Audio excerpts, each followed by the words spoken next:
CJ was authentically him. He was just him. He was a country boy from the farm. That's it. He couldn't really help that he talked that way. That's what he knew. That's all he knew. Like I said, his grandparents were probably slaves. Right. They were. Yeah, they were. They were slaves. So his mentality, yes, it could have been a slave mentality, but what can he do about it? That's who raised him. You're from where you're from. That's the environment. But it was that scene where Waters was talking to CJ. You can. It was just such a dope scene. Even cinematically, how they shot the facial expressions and stuff. You could just see the hatred that Sergeant Waters had for CJ. Pure hatred. Hated that boy. And the other part of the dialogue that fueled it, because when he talked about, remember, because he told CJ about the Cafe Napoleon. Yeah. Oh, he told him about the Cafe Napoleon. Part, right. The monkey scene. But he didn't tell him all that part. But he just said, I used to listen to good music outside in France at the Cafe Napoleon. But then when he told CJ the real story, he said, they paid one of us to put a tail on his back and eat bananas in front of all them white girls and called him king of the monkeys. And that enraged Waters so bad. Ooh, that was deep. It was deep. He said, and Waters also said, we killed him. Yeah. He said, do you know? Or unalived him. This right. This was another deep part about it. He said, do you know? Right before we slit that fool's throat, he asked us, what did he do wrong? What did he do wrong? I said, God. I said, Waters ain't no fucking joke. Yeah. If you making the black race look wrong in any way, he's killing your ass. Yeah. You got to go. He's not playing around at all. Right. You got his to go. assignment is his assignment. Yeah. And whether it came from this teaching from his dad or whether it's something he learned as he got older, his assignment was his assignment. Yes. Get rid of all Geechees. Eradicate. And get them out of there because they were bad for the black race and they were hurting the black race moving forward. Yep. Moving forward. That was deep. That scene was deep. That scene was deep, deep, deep. I want to say it was close to the last, because he said the last thing he said, now I got you. But before he said that, he said, one less fool for the race to be ashamed of. Yeah. God damn. Yeah. And I think that's when they showed CJ's face like, fuck. Yeah. Right. He's not let me out of jail. Yeah, this man got me. He got me. I let him put me in here because he hit him. Yeah, he set him up. Which got him there. Mm-hmm. But that's when he finally realized. But that scene was so important because you just saw the hatred. Yeah. You saw all the years of hatred going back to when Sergeant Waters was a kid. Yeah. The stuff. All of it. Yeah, it was the culmination of it all. Everything. Yeah. It's like he really hates black people that are like CJ. Not like Peterson. Right. But CJ specifically, guys from the South. Yep. So Davenport goes into the captain's quarters. Was it the officers' quarters?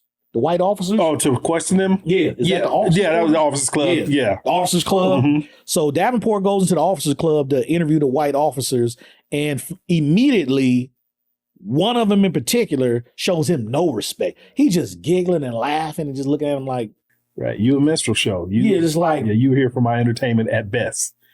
He even says like, what is this nigga? I ain't gotta answer no shit this nigga got to say. Like, I don't respect he's you. talking to him like this. Yes. Yeah. Yeah. And Taylor really can't do anything about the language part of language, but Taylor did step up though. Taylor did step up. He said, oh, you'll answer him, Bird. Basically saying you call him a bunch of niggas, but you're gonna answer his questions. That's it. That's it. Or I'm gonna stick it to your ass every chance I get. That's what he said. Pause. But that's what he said. Right. But yeah, he used, this white guy was calling him a nigga to his face. And credit to Davenport, he didn't flinch. He didn't let that piss him off. He didn't move. He did not move. Wow. How powerful is that? Think about the real life situations that our brothers and sisters have overcome doing it just like that. Yeah. I can't. Jackie Robinson had to take all that bullshit. I can't break character. One. Yes. Yeah. Davenport did not break character. Because even when Captain Taylor was like, stepping in, and Davenport was like, Taylor, I got this. I got it. Ain't nothing he can say that's going to move me off my square. Stay out of what I'm trying to do. And Taylor was like, well, handle it then. right, because I want to. But Taylor was like, well, handle it then. And it was so disrespectful because, again, that guy, he was a lieutenant, so he was a lower rank than Davenport. And did not respect him at all. One bit. Because when Davenport said, sit down, he was like, nah. He was like, sit down. And then dude just started smiling like, oh, yes, sir. Like, sarcastically. Yes, sir. Yeah, because he knew he can get away with it. I feel like he only sat down because Taylor was right there. That's the only reason. Had Taylor not come with him, he would have been like, I'm not sitting down. Fuck what you talking about. Oh, yeah. They'd have beat him up and left him on the side of the road. His ass right there. Taylor was the only. So that takes you back to maybe Nivens kind of knew that I better send another white officer with him. That's it. They might kill his black ass too. Right. Yeah. Colonel Nivens knew what time it was. Maybe Nivens wasn't such a bad guy. Right. He said, I can't have two on my watch. No. But he finds out because Davenport is really getting on him about, weren't you there? And, really investigating really tough. And to where the white guy was like, let me tell you something. Nobody was issued 45 millimeter ammo. So if he got shot with that, it wouldn't been us. Right.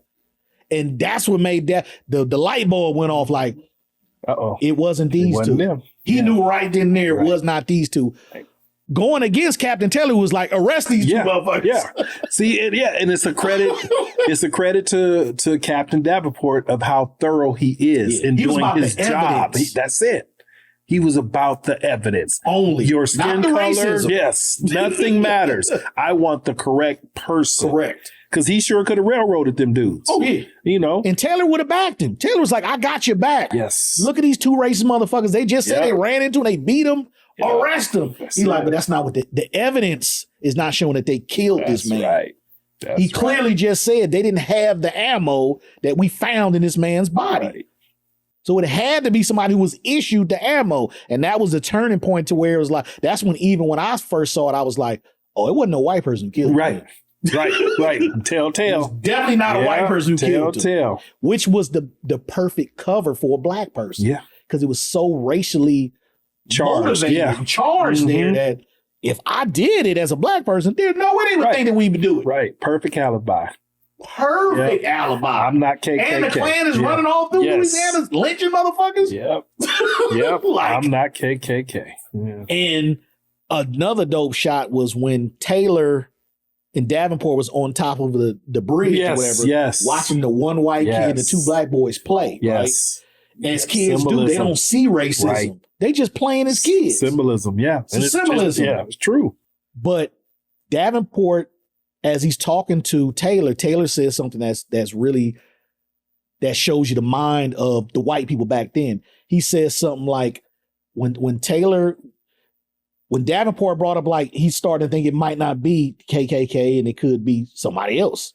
Taylor says something to the fact of black people ain't that diabolical. Like he said something he did. To the fact that, like, black people not they don't think they're like not that. Evil geniuses like that. They wouldn't kill their own kind to make it look like a white person did it. Like, he didn't even think as a white person that a black person would do that to another black person. Right. I was like, that's important. That was dope. Yeah. That was dope because that shows that even white people was believing that it had to be a white person who did it. Yep. They all were drinking the same Kool-Aid. Yep. Oh my God. That was such a dope little part. It was a really small part, but it just showed you the mind how serious racism was back then. When a black person died, it automatically went to a white person did it. Right. Had to. Yeah. Had to. Because I'm glad you pointed that out, even up until now when you said that. Because a lot of times when I watched and I heard him say that, I thought it was an insult that we wasn't smart enough to do that. I got you. But truthfully saying, no, they're not that diabolical. They're not that diabolical. Because it takes a diabolical person to be like,